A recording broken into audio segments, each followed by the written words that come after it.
StraightallDay.com. To the show where you learn the discipline to show up day after day to do the work, the confidence to put yourself out there boldly and authentically, and the mental toughness to continue showing up, doing the work, putting yourself out there, even when the success you've expected to achieve has yet to be achieved. And on top of all this, you get a huge dose of personal initiative. That is the go-getter energy that moves any one of us, including yourself, to go and make things happen instead of waiting for things to happen. And then we put all this together into a series of frameworks, approaches, insights, strategies, and techniques all underneath the umbrella of one unifying philosophy that is called Work on Your Game. My name is Dre Baldwin, also known as Dre All Day, and welcome to the show. And today's topic is how to slow down to speed up. Yes, I'm going to explain what that means. Before we get into that, let me tell you, I send out a daily motivation text message for free. Yes, free. Every single day to everyone who's in my text community. Yes, everyone who is in my text community. If you would like to be a part of that community and get this text every day for free, as I just told you, here's the only thing you had to do. I'm going to make this real easy for you. All you got to do is pick up your phone right now. Actually, you don't have to pick it up. Just open up the text message app because you already have it in your hand. And text me at this number, 305-384-6894. Text me at that number right now and say, Dre, I want to get the daily motivation text. You don't actually have to say, you have to say all that. Just send a text so that the text gets sent. As soon as we get the text, you're going to get an auto response that asks you to confirm that you want to be part of my text community. That will be an auto response. Then after that, you're going to get a verification once you verify that you want to be in. And then every text you get from there on is going to be coming straight from me. So anytime you respond to one of those text messages, yes, I am reading it. Yes, I saw it. Yes, I am the one texting you back. So anytime any of you asking, is this Dre's team responding to those texts? No, that's not Dre's team. Unless I'm a part of Dre's team, it's Dre. That's Dre responding to your text message. So text me at that number. You'll be getting my daily motivation text every single day straight to your phone. Secondly, workonyourgameuniversity.com. Workonyourgameuniversity.com is where you can work with me directly. That is where you can get into my coaching program. Notice I said coaching program, singular. There are not multiple programs. There are not multiple options. There is one option. Workonyourgameuniversity.com. You want to work with me directly, you go to workonyourgameuniversity.com. It tells you exactly what to do. There's a free training there that you can watch if you want to learn a little bit about what I'm doing. There is a call link there if you want to schedule a call and you're ready to talk to me about what it's going to look like to work with me directly. You want to share with me where you're at and see if I can possibly help you, because I might not be able to help you. If I can help you, I'll tell you. If I can't, I'll tell you that as well. And if you would like to get access to all of the codified trainings and frameworks and courses and programs that have been put together, all of them are in one place. What did I just say? Workonyourgameuniversity.com. That is the only place. Workonyourgameuniversity.com. Anybody need me to say it again? Workonyourgameuniversity.com. Let's all say it together. Workonyourgameuniversity.com. Okay, that's where you go to work with me directly. That is where you take your next step in your work on your game journey. This is a journey, but we're going to hit goals along the way that we're on that journey, by the way. All that said, let's get into the topic. How to slow down and speed up. What does this mean? Now, some of you may have heard this phrase before, but don't know exactly what it means, how you could use it. You never heard anybody properly explain it. Those are all good things, because guess what I'm going to do? I'm going to properly explain it and tell you how to use it. And I'm going to tell you what it means. So whether you have heard it before, you're confused about it, you never heard it, you're intrigued by it, I now have your attention for what I'm going to share in today's masterclass. I don't need to give any more introduction, so let's get right to it. Point number one. Today's topic, once again, is how to slow down to speed up. Now, this can be looked at, point number one, this can be looked at as a derivative of our beloved 80-20 principle, which we just talked about a little bit in yesterday's masterclass, and I've talked about in other masterclasses, and we talked about also in episode number 330, putting the 80-20 principle to work, if you never heard me talk about this. I also talked about in episodes 2180 and 2181, the 80-20 rule applied to people and ambition, parts 1 and 2. So if you have not heard those, go check those out. Again, those are listed down below in the show notes. And also, if you go to workonyourgamepodcast.com, any episode in the history of this show can be found and consumed right there on that page. Again, workonyourgamepodcast.com. So, what does the 80-20 principle state? It states very simply, 20% of your inputs lead to 80% of your outputs. So if you think about that, 20% of your inputs lead to 80% of your outputs. What does that mean? If you slow down on the 80% of the inputs, that is, and focus on the 20% of your inputs that are producing most of the results, you can speed up your results because you are focusing more on things that are actually producing results. So this is what it means to slow down, to speed up.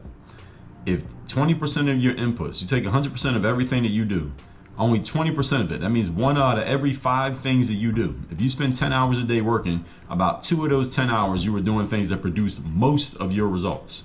So if you would slow down on working harder, and we just talked about this yesterday. I told you how in physical work, harder equals better, but I told you to not take that literally. I want you to understand it directionally.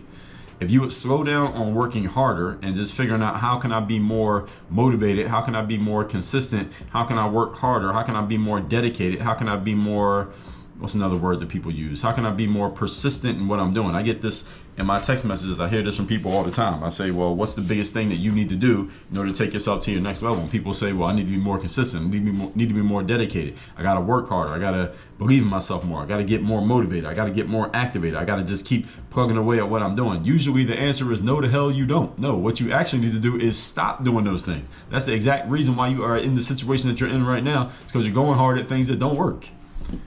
That's the exact opposite of what you need to be doing. Most of you who are listening to this right now, if you are not getting the results that you want, the things that you're doing right now don't have you trending in the direction in which you want to go, the worst thing you can do is get more motivated and more dedicated and more consistent at doing something that does not work. Don't do this. What you need to do is slow down on working harder at the things that don't harder at the things that don't work. Slow down. And instead, ask yourself, what is the 80-20 of my current actions? Let me 80-20 my current actions. So I'm using 80-20 not as a noun, but as a verb. How can I 80-20 what I'm doing? That means, what is the 20% of what I'm doing that produces 80% of my results? And you can do this backwards and instead say, all right, what are the results that I want? That's a better question. What are the results that I want? What are the 20% of the actions that I'm taking that are leading to these results? Let's look at the results that I have that I want. Now, you may have a lot of results. Which are the ones that you want? What actions are leading to these results that I want? You'll find that it's usually about 1/5 of what you're actually doing. 1/5 is 20%. And then what you do, now that you slowed down and asked yourself the right question, now you speed up on doing more of that 20% and less of everything else. Now, let me tell you why this is a challenge for people, even though the 80-20 principle is a tried and true idea. It is not new. Maybe new to you, but it's not new. Well, let me tell you why most people fail with this, even when I lay it out for you as much detail and as eloquently, if I may say so myself, that I just did. Why do people fail with this anyway? Here's why.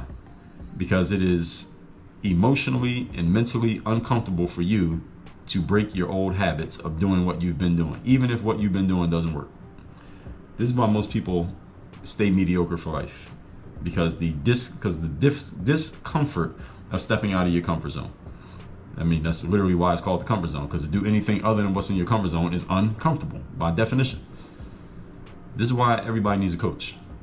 This is why everyone should be part of a mastermind. This is why everyone needs people that you can call and who can call you and check you and say, what are you doing? What are you working on? Why didn't you change that? Why didn't you fix that? What are you doing here? Let's get on the ball and catch you when you're slipping.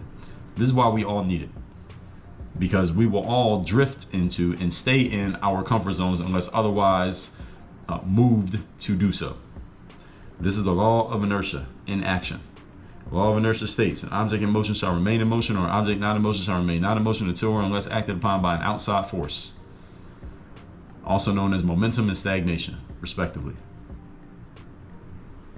And this is why the 80-20 rule is what the 80-20 rule is. Most people spend their lives doing 80% actions that lead to 20% results, and they wonder why they're not getting results. But the thing is, they're getting some results. They get just enough of a result that gives them hope that if they just keep doing this 80% stuff, they'll get more and more and more of this 20% trickling in of results. And if I just keep doing this for long enough, I'll eventually make it. Problem is, if you just did some simple mathematics on this, some simple arithmetic on it, you see that you're going to run out of time before you ever get to the result. You'll be dead before you get the outcome that you want. But most people don't want to actually come to grips with that reality, so they bury their head in the sand and act like what's happening is not actually happening, and they just keep doing the same stuff that doesn't work, and then they end up dead, and then all their value goes with them to the most valuable real estate on earth, known as a cemetery. I talked about this in episode 468. The most valuable real estate on earth is the graveyard.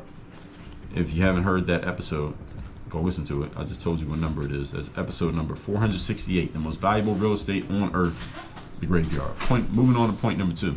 Today's topic, once again, is how to slow down to speed up. Number 2 is also about focusing on doing the right work. What is the right work? Because right is very relative. One of the most pernicious, inaccurate formulas that we all have been taught to operate by is that hard work is the key to our success, such that when things are not working, we should just double down on effort to solve our problems. Okay, things are not working, you need to work harder. You need to be more dedicated. You need to get more motivated. You got to get more activated. You got to be more consistent at what you're doing. That's the reason why things are not working for you.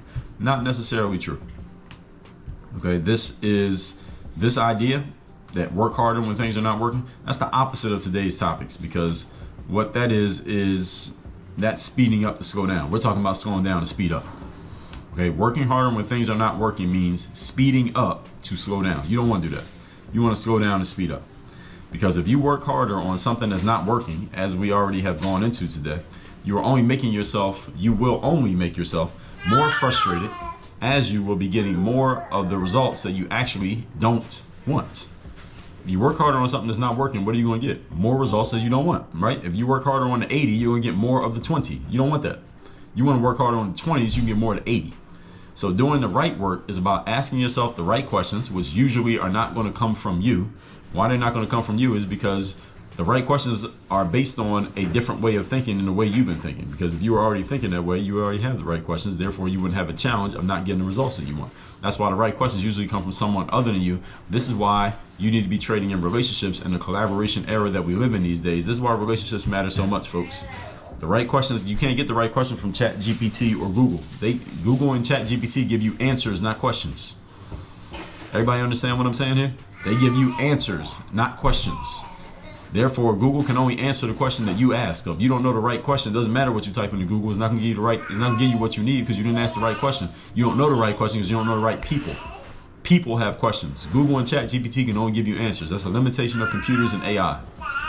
They can't tell you the question. They can only tell you the answers. Everybody get what I'm saying here? Good.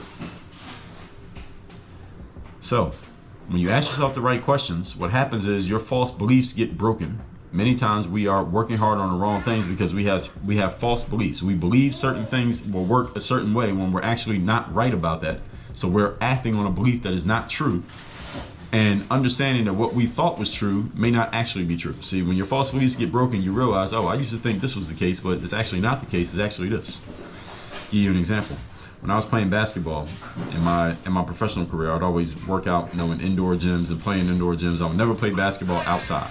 There were times I would see guys playing basketball outside, and I would think to myself, how fun would it be to play basketball outside with these guys and bust their ass in this game? But I never played basketball outside because I always had this belief that was strong in my head that playing for a basketball player, playing basketball on concrete would beat up my body and beat up my knees and thusly shorten my career. So I never played basketball outside on concrete because I had this strong belief that concrete was very bad for the knees and it would destroy my legs.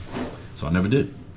Then I stopped playing basketball in 2015, and I didn't want to play basketball anymore because I didn't want to be like this guy who used to be good at basketball, and I was playing part-time. My game would erode, and then there'd be some bum 16-year-old kid dunking on me at the LA Fitness. I didn't want to do that, so I stopped playing basketball cold turkey. So when I stopped playing, I stopped playing. I've not picked up a basketball in, it's 2023. I haven't picked up basketball in 8 years. And I needed something else to do workout-wise. So I was lifting weights. I was already doing that. So I decided I would run. I would run outside. And I like running outside. So I run a couple of marathons. I run some half marathons, some 10Ks, some 5Ks. As a matter of fact, from the date that I'm recording, it's just 3 days ago, I won my last 10K race. So I told you I had a 10K coming up. I told you I was going to win. I did win. So I won that 10K first place, second year in a row in Coral Gables. So any of you want to challenge me when I go for the three-peat next year, sign up for the Coral Gables 10K. I don't know how you're going to do, but you're not going to beat me. I'll just tell you that. Anyway, when I started running, I was running outside. I wasn't running on the treadmill. I was running outside. And I was very, I had some hang-ups about possibly running outside. I thought, well, I don't know if I want to run outside because concrete is going to beat up my knees.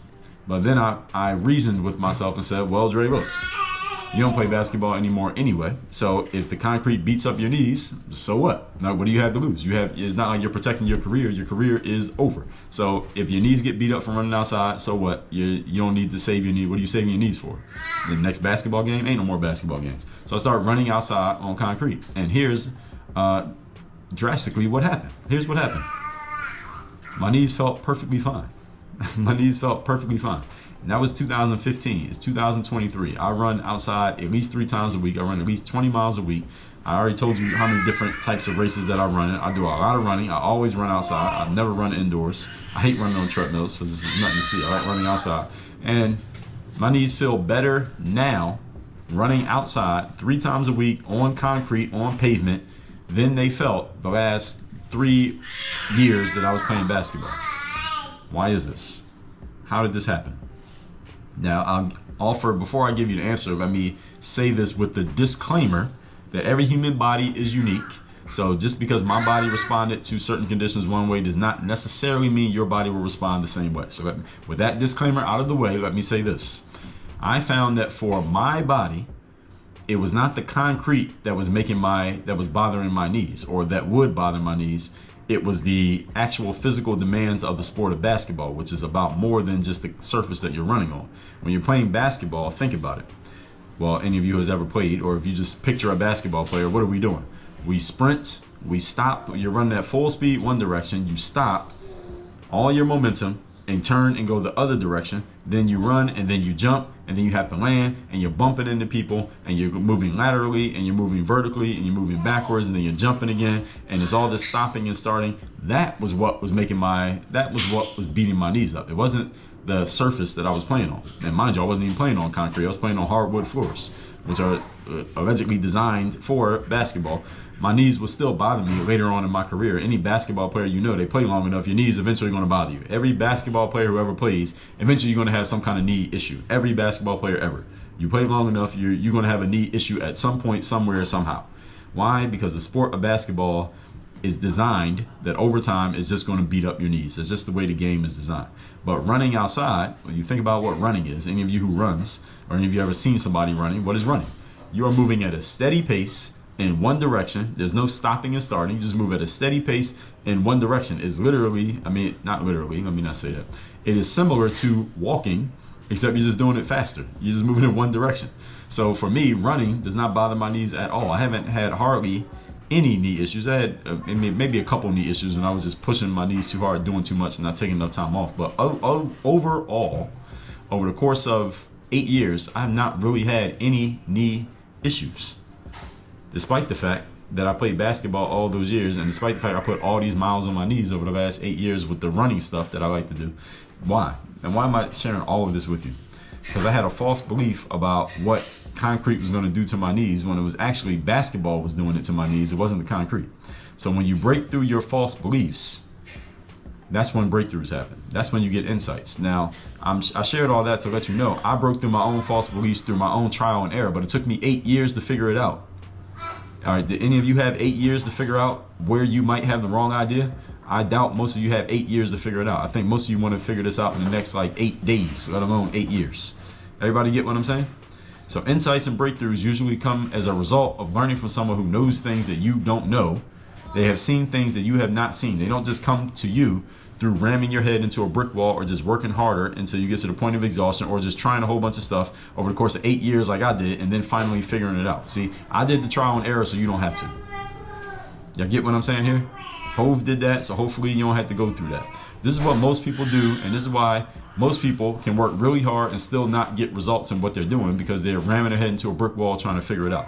This is why you invest in access to other people, so that you can get the insights that will save you a lot of time and energy. That saved time and energy can then be converted into doing other things like making yourself money. Got it? Point number 3. Today's topic, once again, is how to slow down to speed up. Number 3.